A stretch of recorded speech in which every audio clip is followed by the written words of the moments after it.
L'automne est une des meilleures saisons pour créer, entretenir et rénover son gazon. Et en parlant de rénovation, c'est ce que nous allons faire ici. Absolument. Et puis avant de le rénover, il va falloir déjà qu'on le nettoie, parce qu'on est sous un magnifique séquoia, mais il y a des aiguilles un petit peu partout.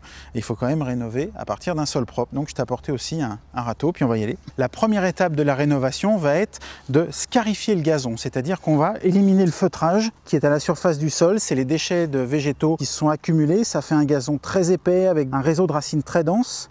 Donc on va venir avec un scarificateur griffer le dessus du sol. Alors si vous avez un petit jardin, bien sûr, Roland, tu as le scarificateur manuel.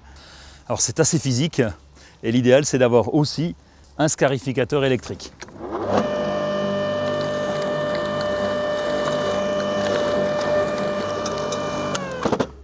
On voit bien les traces de la scarification, on voit bien les herbes sèches qui ont été retirées par les petits couteaux. Et pour une meilleure efficacité, on va repasser dans l'autre sens, on va croiser les rangs et puis après il faudra ratisser tout ça bien sûr.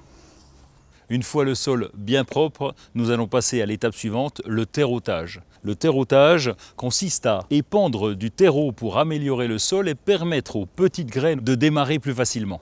Il existe un terreau terre de vie spécial gazon qui sera adapté à ce terrautage. On va quand même donner un petit coup de râteau pour bien égaliser cette fine couche de terreau sur toute la surface. Ensuite, nous installons le semis, soit à la main, soit plus pratique encore avec des boîtes pour semer. Ce sont des graines de gazon qui sont enrobées d'une petite pellicule qui va leur permettre de mieux s'enraciner. Il faut environ une graine par centimètre carré. Et sinon, si vous n'avez pas de boîte semoir, ou que vous préférez, vous pouvez utiliser le semoir à manivelle.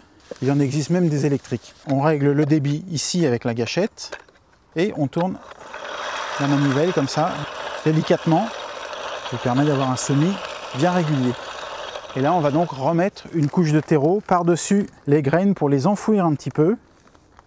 Pour plus de perfection, un petit coup de râteau en surface afin de niveler notre terreau.